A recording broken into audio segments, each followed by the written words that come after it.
This video's a little late, but as you can tell, I'm still a little sick. Huge thank you to the Space Crew team for sending out a key early. I've been playing this game for about 2 weeks now, and I think this is our best review yet, so I hope you guys enjoy it. Back in late 2017 and early 2018, there's a game going around by the name of Bomber Crew. A bunch of YouTubers played it and the game saw success. Since it currently sits at very positive on Steam with nearly 6,000 user reviews, it's no surprise that the developer Runner Duck was working on a sequel. Although, this time around they opted to drop the historical World War II setting and took a voyage into outer space.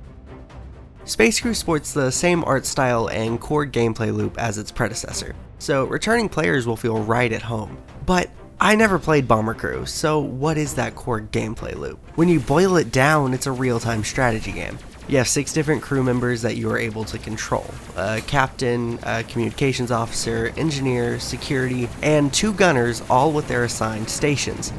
Each member can use any of the stations on your ship, but whenever they are in the correct one, you will get a little buff. For example, the engineer is faster at repairs than your gunner would be. When your communications officer is in his correct seat, there will be little red arrows that appear above the enemies to show you where they are so you can mark them. Oh, so that's easy then, just keep everyone in the correct spots the whole time and it's an automatic win. Well, no, because there are 4 guns in the starting ship. So if you leave everyone where they're supposed to be, you will only have 2 active gunners. That might work for a bit in the early missions, but you will find yourself extremely overwhelmed as you keep progressing. And that is where the true strategy of Space Crew lies.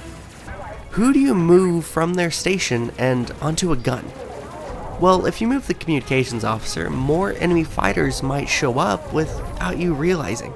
And if you don't manually target them, your crew members can't shoot them. So alright, they stay. Then why don't we move the engineer? Well, we could, except he is the one responsible for repairing the ship and diverting the ship's power into the different systems. The captain has to fly the dang thing, so that's a stupid choice. I guess we're just left with the security officer. I saved them for last because in the tutorial it tells you to move the security officer. But even still, you have something to sacrifice when you do. When the security officer is in their correct station, they provide a boost to your shield's recharge rates. So even if we choose the security officer, that would still only be 3 out of 4 guns filled. You can probably see how this can be stressful. What's the point of gameplay if there aren't things to do? So let's talk about the missions. Now, you aren't going to play Space Crew for the narrative. The missions exist for you to earn credits and experience. Whether you're tasked to kill enemies, deliver cargo, or to rescue someone, the missions all follow the same structure and can feel repetitive. You accept your missions from your home base, and then your comms officer will give you 2 different ways to get there.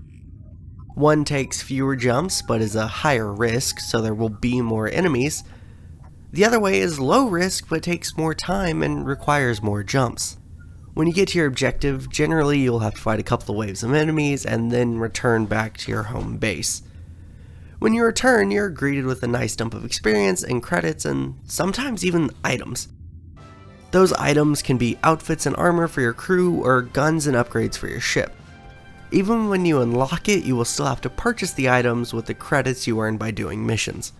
The experience goes towards leveling up the crew members. Each member will gain experience individually, and as they rank up, they will unlock special abilities they can use when at their correct stations.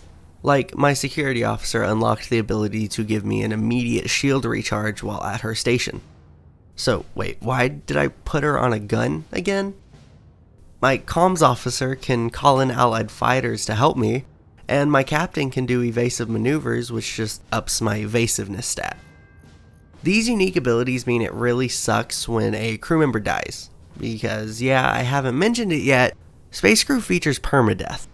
But you know the main point is to keep your crew alive, so why not customize them? And your ship while you're at it.